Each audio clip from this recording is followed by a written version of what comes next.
"Sir, they're following me." The words came out in a whisper. Small fingers tugged at the sleeve of his suit jacket. The girl kept her eyes on the marble floor, not on him. "They're following me because I'm black." She said it the way a child says something she has said before. Quiet, certain, like a fact she learned too early. Graham Whitmore's hand stopped midair, a platinum watch dangling between his fingers. The glass display case hummed softly beneath the showroom lights. He looked down. A little girl in a worn purple coat stood beside him, her braids neat, her sneakers scuffed against the polished stone. Behind her, 2 sales associates watched from across the floor, one already reaching for a radio. She was 5, maybe 6 years old, and she had come to him a stranger because there was no one else. But let me take you back to the beginning. 2 hours before that whisper, before those small fingers found his sleeve, Graham Whitmore stepped out of a black sedan on East 57th Street in Manhattan. His driver held the door. Graham adjusted the cuff of his charcoal suit and glanced up at the building. The sign above the entrance read, "Harrington & Cole." Gold letters pressed into black granite. No flashing lights, no window displays screaming for attention. Just a name, a doorman, and the faint scent of cedar drifting through the entrance. Graham had been here before. Twice, maybe 3 times. Once for his wife's anniversary. Once after her funeral when he returned the bracelet she never got to wear. Today he was here for Lily. His daughter turned 6 on Saturday, and she had asked for one thing. A music box. Not a toy one. A real one, Daddy. The kind that plays when you open it. He had smiled when she said it. She sounded like her mother. The doorman nodded as Graham passed. Inside, the showroom opened wide. Cream marble floors. Glass display cases lit from below. Soft piano playing from speakers hidden somewhere in the ceiling. The air smelled like leather and something floral, gardenia maybe, or jasmine. 3 associates stood behind the counters. 2 men in dark suits. 1 woman near the back, tall blonde, her name tag reading Mrs. Aldridge. She looked up, saw Graham, and came forward with the kind of smile reserved for men whose watches cost more than her car. "Good afternoon, sir. Welcome back to Harrington & Cole." Graham gave a polite nod. He did not like small talk in stores. He moved to the left display case where a row of platinum watches sat under soft light. His fingers brushed the glass as he passed them. He was not here for a watch. But he looked anyway. Old habit. Farther along the case, past the diamond earrings and the pearl necklaces and the sapphire rings lined up like small blue planets, he found what he came for. A music box. Swiss-made. Rosewood with a silver clasp. When the lid opened, a tiny ballerina turned slowly on a mirrored surface while a melody played. Something classical, something gentle. Graham leaned closer. He imagined Lily's face, her wide eyes, the way she held things with both hands carefully like everything might break. He could almost hear her say, "It's real, Daddy." Mrs. Aldridge appeared beside him. "Lovely choice, sir. That is one of our finest pieces. Handcrafted in Geneva. Shall I take it out for you?" "Not yet," Graham said. "I want to look a little longer." She stepped back. Not far, just enough to hover. Graham stood alone in the quiet showroom, hands in his pockets, surrounded by beautiful things behind glass. Outside, the October sun hit the tall windows and threw long gold bars across the marble floor. It was a peaceful scene. Clean, orderly, controlled. It would not stay that way. Outside on the sidewalk, a little girl pressed her face against the window. Her name was Nia. She was 5 years old. She stood on her toes to see past her own reflection, one hand flat on the glass, the other holding the zipper of a purple coat that was a size too big. Her sneakers were white once. Now they were soft gray, scrubbed clean but worn at the edges.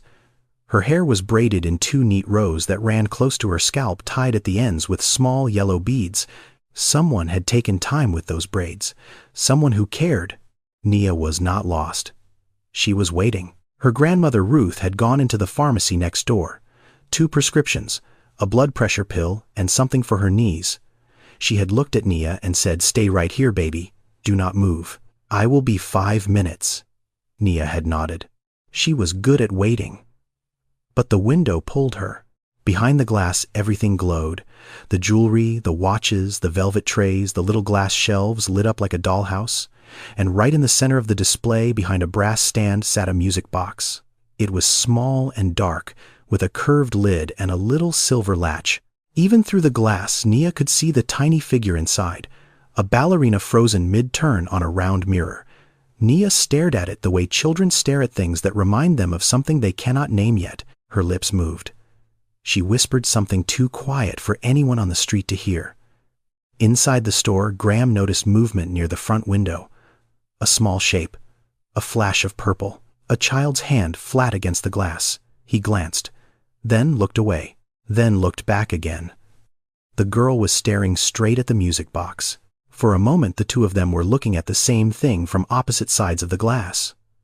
Graham inside, surrounded by marble and light. Nia outside, standing on the sidewalk with her coat hanging past her wrists. Neither of them knew the other existed yet, but in less than 10 minutes, that glass between them would disappear. A customer pushed the front door open and stepped out. The door swung wide. A gust of warm air from inside hit the sidewalk. Nia did not plan to go in. She was not the kind of child who disobeyed without reason. But the door stayed open, just a beat too long, and through that open door she heard it, a melody, faint, tinkling, high and sweet, like a lullaby played on tiny bells. Someone had opened the music box inside the store. Nia's breath caught. She knew that song. She did not know how she knew it, but her body did. Her chest tightened, her eyes went wide. She stepped forward. 1 step, 2. Then the door closed behind her, and she was inside. The marble floor was cold through her sneakers. The air smelled different in here, thick and flowery like perfume mixed with wood polish. Everything was quiet except the music, which had already stopped. Nia stood still, just inside the entrance. She did not touch anything. She kept her hands at her sides and looked around with the careful eyes of a child who understood she was somewhere she had not been invited. The music box sat on the counter, its lid now closed. Mrs. Aldridge had opened it briefly to demonstrate the mechanism for Graham, then snapped it shut. Nia walked toward it, slowly. Her sneakers barely made a sound against the stone. She got 3 steps before Mrs. Aldridge looked up. The smile dropped. Not all at once. It did not vanish like a light going out. It faded, the way a door closes when someone realizes the wrong person has walked through it. Mrs. Aldridge set down the velvet tray she was holding. Her eyes moved from Nia's face to her coat to her shoes, then back to her face. "Can I help you, sweetie?" Her voice was high and bright, the way adults speak to children they do not trust. "Are you lost?" Nia shook her head. "No, ma'am. I just wanted to see the music box." Mrs. Aldridge tilted her head. "Which one, honey?" "That one." Nia pointed at the counter. "The one that was playing." Mrs. Aldridge glanced at the music box, then back at Nia. She placed one hand flat on the glass counter. Not a gesture of welcome, a barrier. "That piece is very delicate," she said. "It is not a toy." "Where is your mother?" Nia did not answer right away. She looked down at the floor. Then she said, "I am waiting for my grandma. She is next door." Mrs. Aldridge nodded slowly, the kind of nod that means, "I heard you, but I do not believe it changes anything." "Well, perhaps you should wait for her outside. This is not really the kind of place where children wait alone." Behind her, a younger associate, a man in a dark vest, picked up a radio from beneath the counter. He pressed a button and spoke into it quietly. "Security to the front floor, please. Just a check." Nia heard the static. She looked at the radio, then at the man, then back at Mrs. Aldridge. She did not cry. She did not argue. She pulled her hand away from the counter and stepped back. 1 step, then another. Her fingers curled around the zipper of her coat. She held it the way she held her doll at home when the apartment was too quiet and the dark felt too close. She understood what was happening. Not in words, not in the way an adult would explain it, but in her body, in the tightness in her chest, in the heat behind her eyes, in the way the room suddenly felt smaller even though it was the biggest store she had ever been in. She had felt this before. At the department store on Fulton Street, where a guard followed her and her grandmother through 3 aisles. At the bookshop near school, where the cashier watched her hands every time she touched a cover. She was 5 years old, and she already knew what it meant when someone smiled at you but their eyes said leave. She took another step back.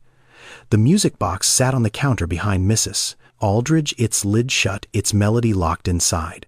Graham had not moved from his spot near the watch display, but he had seen everything. He saw Mrs. Aldridge's hand go flat on the glass. He saw the associate reach for the radio. He heard the static. He watched Nia step back 1 foot behind the other, her fingers pulling at her zipper, her eyes dropping to the floor.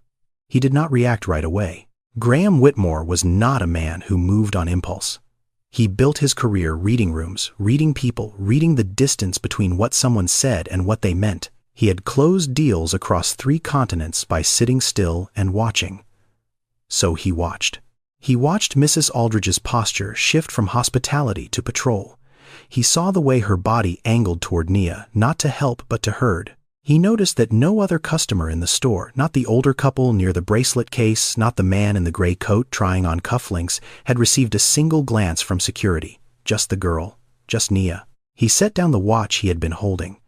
His jaw tightened, not from anger, not yet, from recognition. The slow, ugly recognition that he was watching something unfold that had nothing to do with shoplifting, nothing to do with store policy, and everything to do with a child's skin. He had a daughter. She was 6. She had blonde hair and blue eyes. Last month, he brought her to a jewelry store on Madison Avenue to pick out a charm for her bracelet.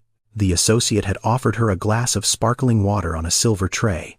She had sat on a velvet stool and tried on rings for 20 minutes, while 2 employees smiled at her as though she were royalty. No one called security. No one asked if she was lost. Graham looked at Nia again. She was standing near the door, now small and still, her arms at her sides, waiting for someone to tell her what to do next. He folded his hands. He did not speak, but something behind his eyes had changed. The calm was still there, but now it had edges. Nia did not leave. She stood near the entrance with her back almost touching the glass door. Her fingers still gripped her zipper. Her eyes were on the floor, but her feet did not move toward the exit. She looked up once, quickly, the way a child checks a room before making a decision. Her gaze passed over Mrs. Aldridge, passed over the associate with the radio, passed over the couple near the bracelet case who had not noticed her at all. Then it landed on Graham. He was the only person in the store who had not looked at her like a problem. He had not smiled at her either. He had not done anything. But that was the point. He had simply looked at her the way you look at a person. Nia let go of her zipper. She walked toward him. Not fast, not slow. The careful walk of a child crossing a room she knows she is not supposed to be in. She stopped beside him. Her head barely reached his elbow. She lifted one hand and tugged the edge of his jacket sleeve, gently. The way you tap someone in church when you need to tell them something important. Graham looked down. "Sir," she said. Her voice was low, steady, almost a whisper. "They are following me because I am black." She did not cry. She did not shake. She said it the way she might say the sky is blue or the store closes at 6. A fact. Simple and heavy and old beyond her years. Graham's hand stopped. The watch he had been examining hung between his thumb and forefinger, forgotten. His jaw shifted. His chest rose, once held, then released. He did not speak, not right away. He looked at Mrs. Aldridge across the showroom, then at the associate near the radio, then back at Nia. The girl waited. She had said what she came to say. Now she stood there small and still, watching his face for whatever came next. Graham set the watch down on the glass counter. The sound was barely a click, but something about the way he did it, slow, deliberate, final, made it feel like a door closing. He turned his whole body toward Nia. "What is your name?" he asked. "Nia," she said. "Nia," he said. "Show me which music box you came in here to see." Her eyes widened. She blinked twice. Then she pointed across the room past the diamond rings and the pearl necklaces, past Mrs. Aldridge and the velvet trays toward the counter, where the rosewood music box sat under a warm light. "That one," she said. "The one with the ballerina." Graham straightened his jacket. He placed one hand lightly on Nia's shoulder, not heavy, not possessive, just present the way a father rests his hand on his daughter's back when they cross a street. Then he walked her across the showroom floor. Their footsteps echoed against the marble, his solid and measured, hers soft and quick. The sound of a man and a child walking together through a place that had tried to push one of them out. They stopped in front of the counter. Mrs. Aldridge was already there, her smile reappearing like a light switched back on. Mr. Whitmore, she said brightly, as if nothing had happened in the last 5 minutes. Were you interested in that piece? I can open the case for you right away. Graham did not return the smile. This young lady would like to see the music box, he said. Can you open the case for her, please? It was not a question. His voice was calm, even. But the emphasis landed exactly where he placed it. For her. Not for me. For her. Mrs. Aldridge's smile flickered. Her eyes moved to Nia, then back to Graham. She hesitated for just a second, the kind of second that says everything. Of course, she said. She unlocked the glass case and lifted the music box out with both hands. But she set it on the counter in front of Graham. Not in front of Nia. In front of Graham. Graham looked at the music box. Then he picked it up carefully and held it out to Nia. Go ahead, he said. It is yours to look at. Nia reached for it with both hands. Her fingers were small against the dark wood. She held it the way children hold things that feel important, close to her chest, with her thumbs pressed against the edges. She opened the lid. The ballerina rose. The mirror caught the showroom light. And the melody began. It was soft, high, a few notes that floated up like smoke from a candle. Nia went still, her lips parted, her eyes fixed on the tiny figure turning slowly on its mirror. Something passed through her face, something too large for a child, too quiet for anyone else in the room to understand. My mama had one like this, she said. Her voice was barely above a breath. Graham looked at her. He did not interrupt. It played the same song, Nia said. She kept it on her dresser. She let me open it before bed sometimes. Graham was quiet for a moment. Then he asked gently, Where is your mama now? Nia did not answer right away. She watched the ballerina turn. One full rotation, then another. She is in heaven, Nia said. The melody kept playing. The ballerina kept turning. The light from the display case fell across Nia's hands and made the silver clasp glow. Graham's right hand closed slowly at his side. His thumb pressed hard against his index finger. His eyes moved to the window, to the street outside, to somewhere farther than that. He did not say, I am sorry. He did not say, I understand. He did not say anything at all for a long moment. But if you had been standing close enough, you would have seen his throat move. A single swallow. The kind a man makes when something hits a wound he thought had healed. Nia held the music box and listened to the song. She did not know that the man beside her had once stood in a bedroom on the Upper East Side, holding a similar box, listening to the same kind of melody, while a hospice nurse packed away his wife's things. She did not know any of that. She only knew that he was still standing next to her. And that was enough. The melody wound down. The last note hung in the air for a second, thin and bright, and then it was gone. Nia closed the lid gently. She looked up at Graham. Thank you for letting me hear it, she said. Mrs. Aldridge watched from behind the counter. Her expression had not changed. If anything, it had tightened.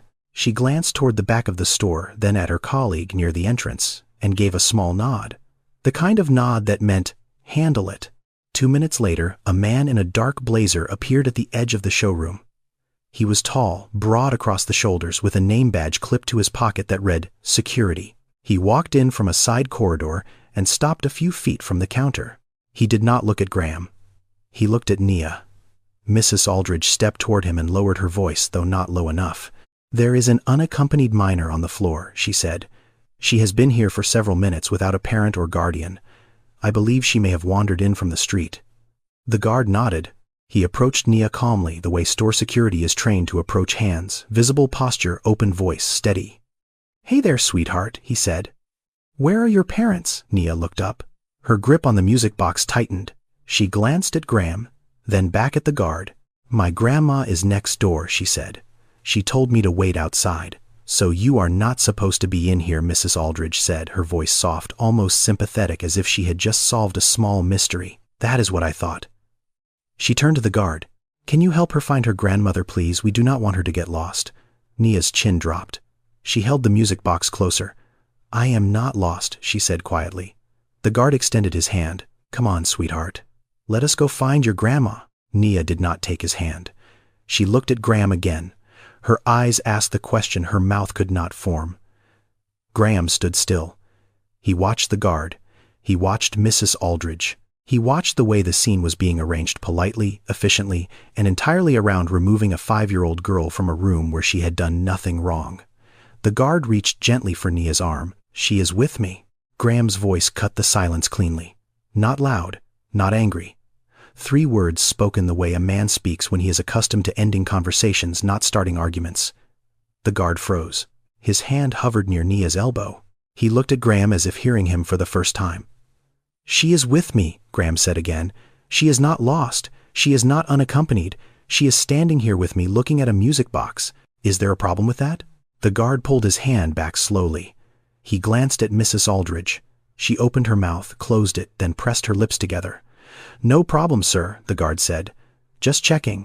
He stepped back. Then he turned and walked toward the corridor he had come from. Mrs. Aldridge remained behind the counter. Her face had lost its polish. The smile was gone now, not hidden, just absent. She looked at Graham the way someone looks at a person who has just changed the rules of a game she thought she was winning. Graham did not look at her. He looked at Nia. The girl's eyes were full. Not crying, not yet, but full the way a glass fills to the very top before the water spills over the edge. She looked up at him with an expression that did not belong on a 5-year-old. It was the look of someone who had waited a long time for a thing she had stopped expecting. "Thank you," she whispered. Graham gave a small nod. That was all. One nod.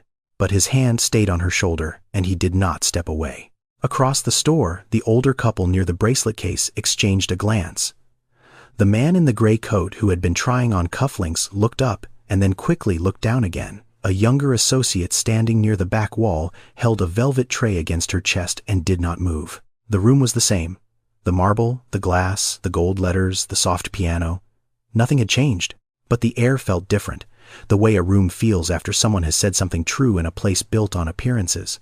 The front door opened. A woman stepped inside, breathing hard, one hand gripping a white pharmacy bag, the other reaching for the door frame to steady herself. She wore a navy blue coat, buttoned to the top despite the warmth inside the store. Her shoes were flat and sensible, the kind made for walking long distances. Her hair was silver at the temples and pulled back with a cloth band.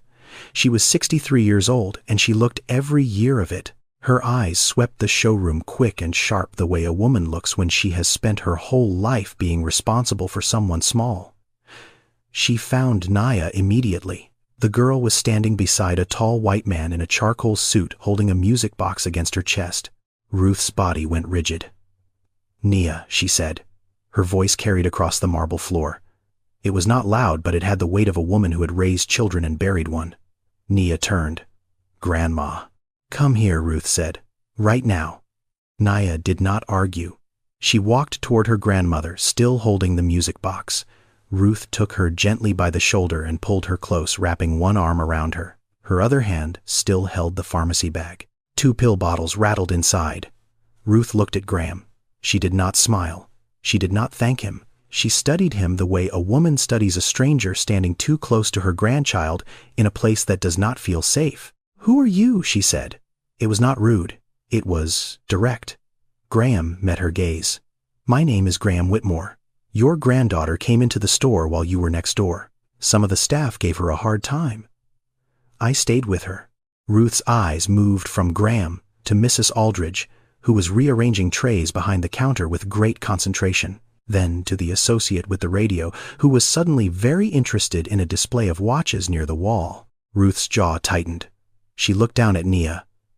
"Did they follow you?" she asked quietly. Nia nodded. Again Ruth said, "It was not a question." "He helped me, Grandma," Nia said. "They were following me again." And he told them to stop. The word "again" landed like a stone in water. It rippled outward. Graham heard it. He understood what it meant. Not a first time, not an accident, a pattern. A thing this child had learned to expect the way other children expected bedtime or breakfast. Ruth straightened. She shifted the pharmacy bag to her other hand. Her fingers trembled slightly, not from fear, but from the blood pressure medication she had not yet taken. "Thank you," she said to Graham. Her voice was careful, measured. The kind of thank you a proud woman gives when she wants to be grateful but cannot afford to be in anyone's debt. "You did not have to do that," she added. Graham looked at the pharmacy bag. At her coat, clean but worn at the cuffs. At her shoes, resoled at least once. At her hand on Nia's shoulder, steady despite the tremor. He did not ask questions. He did not offer anything. He simply nodded and said, "She is a brave girl." Ruth pulled Nia a little closer. "I know she is." For a moment, the three of them stood in the middle of the showroom, surrounded by glass cases full of things most people could not afford, and none of them said a word. Nia looked up at her grandmother, then at Graham, then at the music box still in her hands. She held it out to Graham. "Here," she said. "This is yours." Graham looked at the box. Then at Nia. He did not take it. "Hold on to it for a minute," he said. "I am not done looking." Ruth studied him again. Something in her expression shifted. Not trust.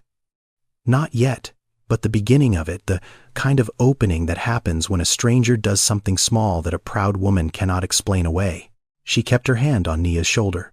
She kept her eyes on Graham. And she waited. There was a small seating area near the back of the showroom. 2 leather chairs, a glass table, a pitcher of water with sliced cucumber floating inside. It was the kind of space designed for clients who spent enough to deserve comfort while they waited for gift wrapping. Graham gestured toward it. "Please," he said. "Sit for a moment." Ruth shook her head. "We should be going." "You just came from the pharmacy," Graham said. "Your granddaughter is fine. Sit down. Catch your breath." Ruth looked at the chairs, then at Nia, then back at Graham. She did not sit, but she moved toward the seating area and stood beside the chair, one hand resting on its arm. It was a compromise. The kind a proud woman makes when her knees hurt, but her dignity will not let her accept a favor from a stranger. Nia sat on the floor between them, cross-legged, the music box in her lap. She opened the lid again. The melody drifted up, small and clear, in the quiet showroom. Graham lowered himself into the other chair. He did not rush the conversation. He let the music play. "How long have you been raising her?" he asked. 2 years, Ruth said. "Since my daughter passed." Graham nodded slowly. He did not say "I am sorry" the way most people do, fast and automatic, like a reflex that means nothing. He said, "What happened?" It was not a question that demanded an answer. It was an opening. Ruth could walk through it or leave it closed. She walked through it.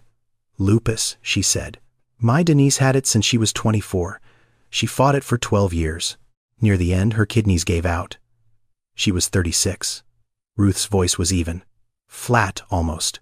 The voice of a woman who had told this story enough times that the words no longer cut the way they used to.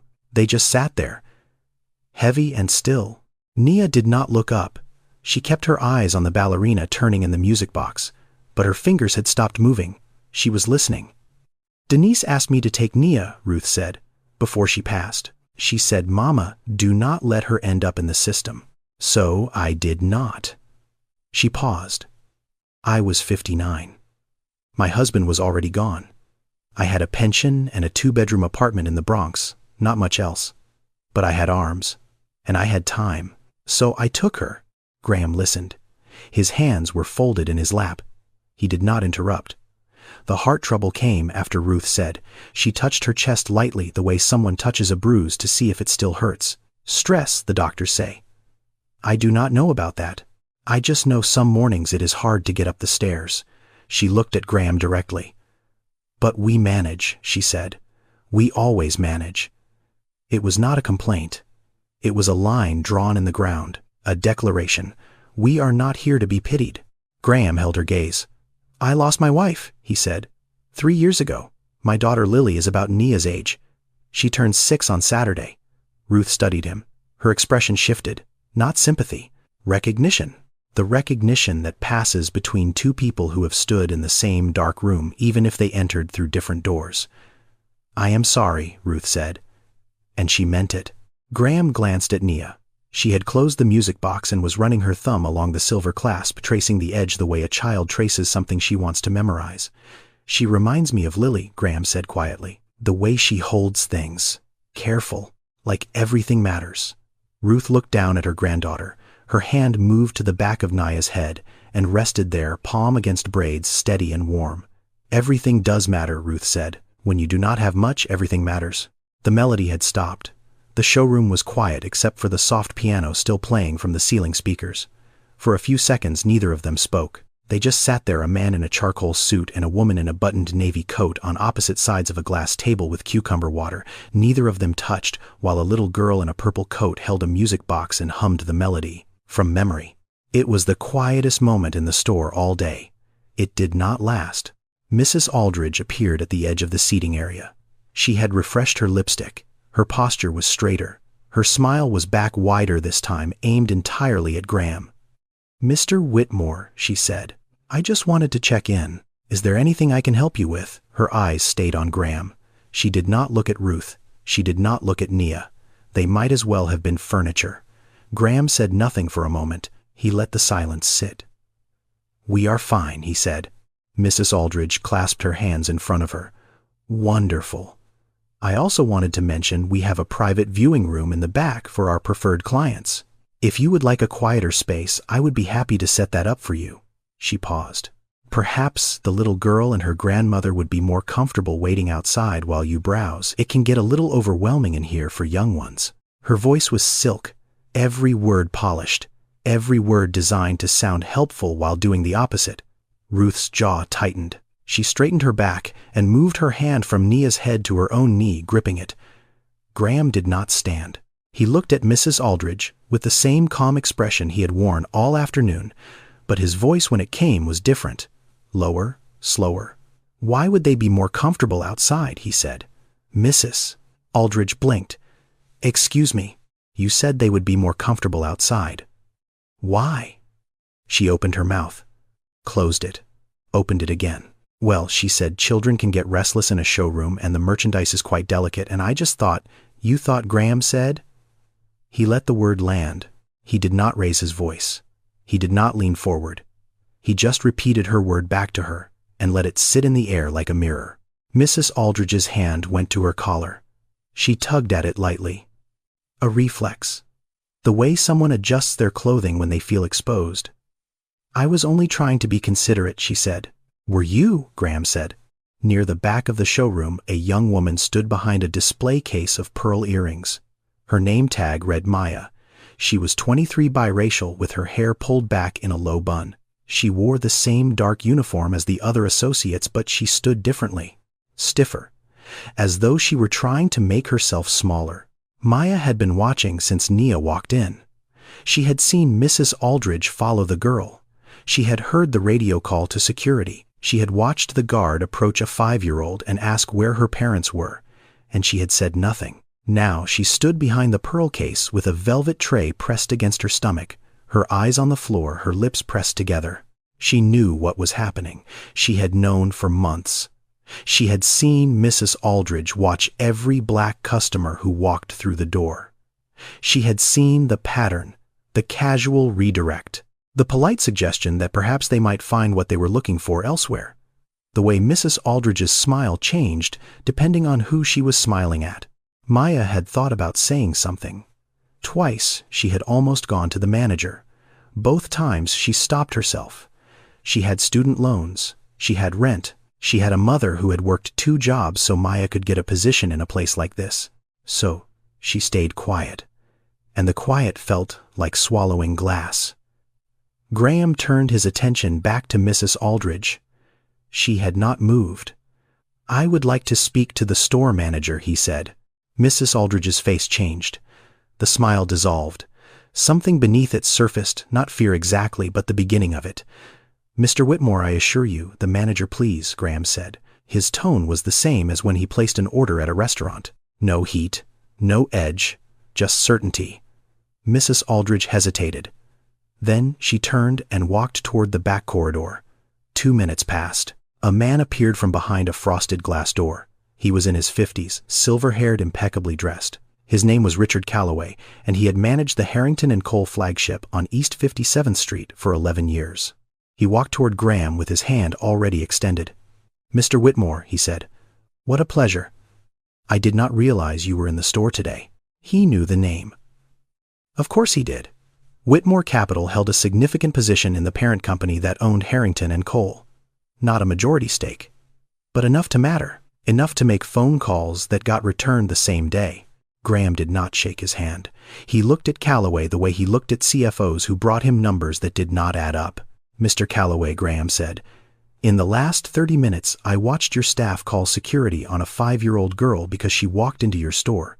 I watched your senior associate follow her across the floor, suggest she did not belong here, and attempt to have her removed. I then watched that same associate suggest that the girl and her grandmother should wait outside while I, the white man in the expensive suit, was offered a private viewing room. Calloway's smile faded. Graham continued. Your store is part of a chain in which my firm holds a 12% equity position. I sit on the advisory board for the parent group. I tell you this not as a threat, but so you understand that what I saw today is not a customer complaint. It is a governance concern. He paused. Is this how your store treats every child who walks in, or just the black ones? The question stood alone. It filled the space between them the way a bell fills a church after it rings. Calloway did not answer immediately. His eyes moved to Mrs. Aldridge, who stood near the corridor with her arms crossed tightly over her chest, then to Ruth, and Nia still sitting in the lounge area, the music box closed in Nia's lap. Then back to Graham. Mr. Whitmore. Graham held up one hand. Not finished. Calloway stopped. There is a young woman on your floor, Graham said. He glanced toward Maya, who stood frozen behind the pearl case. She saw everything today, and I suspect she has seen it before. Every pair of eyes in the showroom turned to Maya. Mrs. Aldridge's mouth opened. Maya's grip on the velvet tray tightened. Graham looked at her. He did not command. He did not pressure. He simply said, if you have something to say, this would be the time. Maya did not move for 3 seconds. Her eyes were on Mrs. Aldridge, then on Calloway, then on the floor, then on Nia. The little girl in the purple coat was looking at her, not asking for anything, just looking. The way one person looks at another when they are hoping someone will tell the truth. Maya set the velvet tray down on the glass counter. Her hands were shaking. It is not the first time, she said. Her voice was quiet, but it carried. Mrs. Aldridge follows black customers. She has done it since I started here 8 months ago. Women mostly, sometimes children. She watches them. She repositions herself near whatever case they are looking at. She asks if they need help in a way that really means she wants them to leave. Mrs. Aldridge took a step forward. That is not true. Maya, how dare Maya did not look at her. Last month she said a woman came in with her daughter to buy a birthday present. Mrs. Aldridge told the daughter not to touch the display and then called the back office to report a potential shoplifter. The woman was a surgeon. She had been in the store before. Calloway's face had gone pale. I wanted to say something, Maya said. I wanted to report it, but I was afraid. She looked down at her hands. I was afraid I would lose my job, and I need this job. She stopped. Her eyes were wet, but she did not cry. She pressed her lips together and stood very still, the way a person stands when they have just done something they cannot take back. Graham looked at her for a long moment. Then he said, It takes courage to say what everyone else pretends not to see. Maya exhaled. It was the kind of breath that comes after holding something for a very long time. Graham turned back to Calloway. He did not raise his voice. If anything, he spoke more quietly now. The way a man speaks when the decision has already been made, and all that remains is the instruction. Here is what is going to happen, he said. Calloway straightened. His hands were clasped behind his back. Your store will implement a mandatory anti-discrimination and bias awareness training program for every member of staff, Graham said. Not a 1-hour webinar, a proper program, conducted by qualified professionals, completed within 60 days, documented, audited. Calloway nodded slowly. Mrs. Aldridge will be subject to whatever internal disciplinary process your company has in place, Graham continued. I am not asking you to fire her on the spot. That is not my decision. But what happened today will be reported, documented, and reviewed. If there is a pattern, and I believe there is, it will be dealt with accordingly. He paused. And Maya, he said, nodding toward her, will not face any form of retaliation for speaking up today. Not a schedule change. Not a reassignment. Not a quiet conversation in the back office suggesting she made a mistake. If she experiences any of that, I will hear about it. And the next conversation will not be this polite. Calloway swallowed. Understood, Mr. Whitmore. I will personally ensure Do not personally insure, Graham said. Put it in writing. Send it to my office. Your legal team has my firm's contact information. He reached into his jacket pocket and produced a business card. He placed it on the glass counter between them. Calloway picked it up with both hands the way a man picks up something that weighs more than it appears. Across the showroom, Ruth sat in the leather chair she had finally allowed herself to use. Nia was in her lap now, leaning against her grandmother's chest, the music box held loosely in both hands. Ruth had heard most of it. Not every word, but enough. She watched Graham standing at the counter, calm, precise, asking for systems instead of apologies, and something shifted in the back of her eyes. It was not gratitude. Not exactly. It was something rarer. The recognition that power for once was being used the way it was supposed to be. Nia opened the music box one more time. The melody rose thin and sweet and wound its way through the quiet store. Graham walked back to where Nia and Ruth were sitting. He carried a small bag from the store, dark green with gold cord handles. He set it on the glass table in front of Nia. Nia looked at the bag, then at her grandmother, then at Graham. This is for you, Graham said. Nia did not reach for it. She looked up at Ruth. Her grandmother studied the bag, then Graham's face, searching for something. Whatever she found, she gave a small nod. Nia pulled the cord handles apart and reached inside. Her fingers found the rosewood box. She lifted it out slowly, holding it with both hands, the way she always did, thumbs pressed to the edges, careful like it might disappear if she held it wrong. She already knew what it was. She had been holding it for the last hour. But now it was different.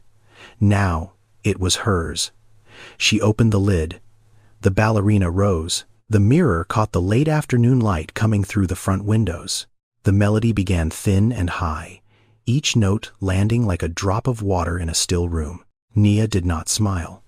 Not right away. She watched the ballerina turn. One rotation. Two. Her lips parted. Her eyes filled not with tears exactly, but with something deeper. The look a child gets when something lost comes back in a different form. Mama used to play this song, she said. Her voice was barely there. A breath shaped into words. Ruth's hand went to her mouth. She closed her eyes. She knew the melody. She had heard it 1,000 times through the wall of her daughter's bedroom. Denise would play it at night after Nia was asleep, sitting on the edge of the bed, with the lid open and the tiny dancer spinning in the lamplight. Ruth had not heard that song in 2 years. She opened her eyes. They were red, but dry. She was not a woman who cried in front of strangers, but her chest rose once sharp and she pressed her palm flat against it as if holding something inside. Graham stood with his hands at his sides. He did not explain. He did not say, I wanted to do something nice or I hope this helps. He looked at Nia and said one thing. Every little girl deserves to feel welcome. Nia looked up at him. The music played. The ballerina turned. The afternoon light fell through the tall windows and made gold rectangles on the marble floor. Nia closed the lid gently. She held the box against her chest, and for the first time since she walked into the store, she smiled. It was a small smile. Quiet, the kind that starts in the eyes and takes its time reaching the mouth. But it was real, and it changed the shape of the room. Ruth stood up. She smoothed the front of her coat. She picked up the pharmacy bag from the table and tucked it under her arm.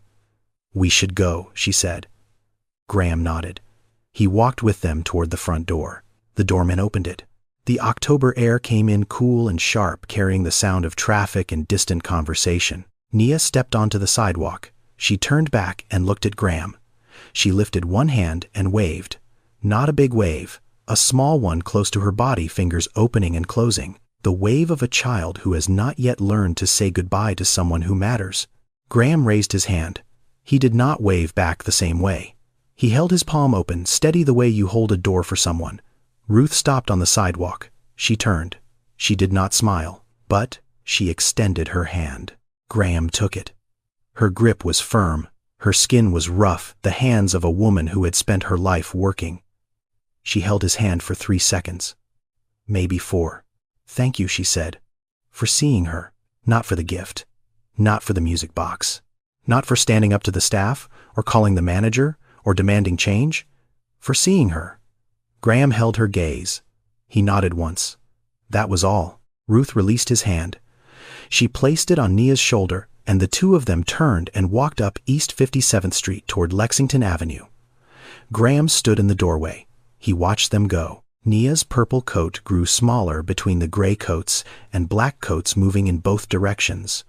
Ruth walked slowly, one hand on Nia's shoulder, the other gripping the pharmacy bag. They did not look back. They reached the corner. The light changed. They crossed. Then they were gone. Graham took out his phone. He called his driver. The sedan pulled up 30 seconds later, smooth and black against the curb, but Graham did not get in. He stood on the sidewalk, one hand on the open car door, and looked down the street in the direction they had gone. The gold letters of Harrington and Cole reflected in the window behind him. The doorman waited. Graham stared at the corner where Nia and Ruth had disappeared. Then he closed the car door. He took out his phone again and dialed a different number. "Get me a meeting with the board," he said. "Monday morning." Before anything else, he hung up. He looked at the store one more time. Then he got in the car. 3 weeks later, a memo went out from the offices of Whitmore Capital to every retail partner in the firm's portfolio. The subject line read, "Open Door Initiative Mandatory Compliance Effective Immediately." The memo was 4 pages long. It was written in the language of corporate governance, precise, measured without emotion. But its origin was not corporate. Its origin was a 5-year-old girl in a purple coat who had walked into a jewelry store to look at a music box and been treated like a threat. The initiative required 3 things. First, every retail location affiliated with Whitmore Capital's investment portfolio would implement a mandatory anti-discrimination and bias awareness training program within 60 days. Not a webinar. Not a 30-minute module with a quiz at the end. A proper program developed by qualified professionals, conducted in person, documented, and audited quarterly. Second, every location would install a customer feedback system that allowed shoppers to report discriminatory behavior anonymously. Reports would be reviewed by an independent compliance team, not by store management. The goal was simple. If a customer was followed, profiled, or made to feel unwelcome because of their race, there would be a record, and there would be consequences. Third, every location would establish a whistleblower protection protocol for employees who reported discriminatory behavior by colleagues or supervisors. No schedule changes, no quiet reassignments, no retaliatory performance reviews. Any employee who spoke up would be protected by policy and monitored by compliance for 12 months after their report. Graham named it the Open Door Initiative because that was what it was. A door, open to everyone. At the Harrington and Cole flagship on East 57th Street, the changes came fast. Maya was promoted. Not because Graham demanded it, but because the new district manager brought in after Calloway was reassigned recognized what she had done. She became the store's first inclusion and training coordinator. She stood in front of her colleagues twice a month and led sessions on bias awareness, customer respect, and what it meant to make a space feel safe for everyone who walked through the door. She was 23 years old. She was terrified every time she stood up to speak, but she spoke anyway. Mrs. Aldridge was not fired. She was placed on administrative leave for 2 weeks, then returned to a different position away from the sales floor in the inventory department. She was required to complete the full training program. Whether she changed was something only she would know, but the system around her had changed, and that mattered more. Graham also made a phone call to Ruth. It took him a week to find her number. He called on a Tuesday evening. "Mrs. Walker," he said, "this is Graham Whitmore. I hope I am not bothering you." Ruth was quiet for a moment. Then she said, "You are not bothering me, Mr. Whitmore." He told her about the initiative. He told her what was being done. Then he asked her one question. "What was your daughter's name?" Ruth paused. "Denise," she said. "Denise Amara Walker." Graham was quiet for a moment. Then he said, "I would like to name the scholarship fund after her, if that is all right with you." Ruth did not answer right away. When she did, her voice was different. Lower, softer. The voice of a woman hearing her dead daughter's name spoken with respect by a man who had no reason to know it. "Yes," she said, "that would be all right." The Denise Amara Walker Scholarship Fund launched 2 months later. It provided educational support for children in underserved communities across New York City. The first 5 recipients were announced at a small ceremony in the Bronx, 3 blocks from Ruth's apartment. Graham attended. He did not make a speech. He sat in the second row and clapped when the children's names were read. In Ruth's apartment on the dresser in Nia's bedroom, the music box sat beside a framed photograph of Denise. Every night before bed, Nia opened the lid and listened to the melody. She would close her eyes and hum along her small voice, following the notes the way a bird follows a current, natural and unforced. Ruth would stand in the doorway and listen. She never interrupted. She let the music play until the spring wound down and the last note faded into silence. Then she would cross the room, kiss Nia's forehead and whisper, "Your mama hears you, baby." And in the dark, with the music box closed and the city humming outside the window, Nia would fall asleep with her hand resting on the rosewood lid. 5 months after the afternoon in the store, Graham brought Lily to the Bronx. It was a Saturday in March. The air was cold, but the sun was out bright and sharp against the brownstones. They drove across the bridge in the black sedan, Lily in the back seat with her legs swinging too short to reach the floor. "Where are we going, Daddy?" "To meet someone," Graham said. The car stopped in front of a narrow building on a tree-lined block. A banner hung above the entrance. It read in bold blue letters, "The Denise Amara Walker Community Library." Below that, in smaller type A, "Place where every child belongs." The library was small. One room on the ground floor with tall windows that let the light pour in. Bookshelves lined the walls low enough for children to reach the top row. There were beanbag chairs in the corners, a reading rug with a map of the world printed on it, and a small wooden table near the window where someone had placed a vase of yellow flowers. Ruth was there. She stood near the door in a gray dress with a silver pin on her collar. She looked different from the woman in the navy coat. Straighter, steadier. The blood pressure medication was working. The worry lines had not disappeared, but they had softened. Nia was beside her. She wore a yellow dress and new sneakers, white clean, tied in double knots. Her braids were fresh with small white beads at the ends. She held the music box in both hands. Graham walked in with Lily. The two men nodded at each other in that way adults do when words are not necessary. Ruth gave a small smile, the first one Graham had ever seen from her, but neither of them mattered in the next moment, because Lily saw Nia, and Nia saw Lily. They looked at each other across the reading rug. 2 girls almost the same height, one with blonde hair and a blue coat, one with dark braids and a yellow dress. They stood still for a second, the way children do when they are deciding whether someone is safe. Nia held up the music box. "Want to hear it?" she said. Lily walked over. Nia opened the lid. The melody filled the little library, bouncing off the bookshelves and the tall windows and the reading rug with the map of the world. Lily listened. Her eyes went wide. "My mama liked music too," Lily said. Nia looked at her. She did not ask questions. She simply said, "You can listen whenever you want."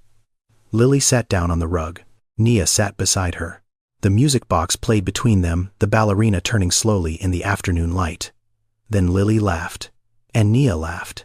And they stood up and ran together toward the beanbag chairs in the corner, the music box left on the rug, still open, still playing. Graham and Ruth stood near the door. They did not speak. They watched their girls chase each other between the bookshelves, their laughter filling a room named after a woman who had never gotten to see it. Ruth reached out and touched Graham's arm. Just for a second. A light touch, barely there. She would have loved this, Ruth said quietly. Graham looked at the banner above the door. Then at the 2 girls tumbling over a beanbag. Then at the music box still turning, still playing its melody, winding down note by note. "Yes," he said. She would have. Outside the window, the March sun moved across the Bronx rooftops. The shadow of the banner stretched along the sidewalk. People walked past without stopping. Cars honked. A dog barked somewhere down the block. The city kept going the way it always does, loud and fast, and full of people who will never know that inside a small library on a quiet street, 2 little girls were sitting on a reading rug, listening to a music box and becoming friends. The first time Nia walked into a store on East 57th Street, she pressed her face against the glass from the outside, a child looking in at a world that was not built for her.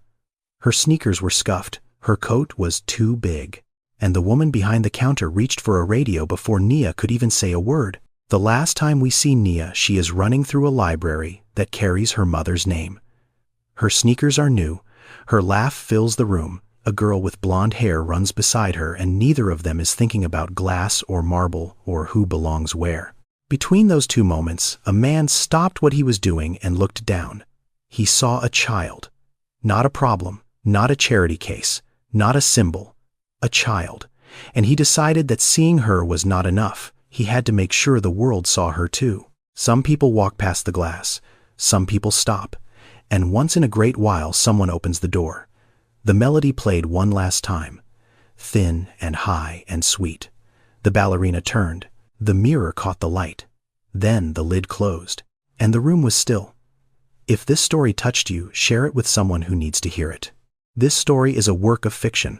The characters, names, events, and locations are entirely imagined and do not represent real people or real events. Any resemblance to actual persons living or deceased or actual events is purely coincidental.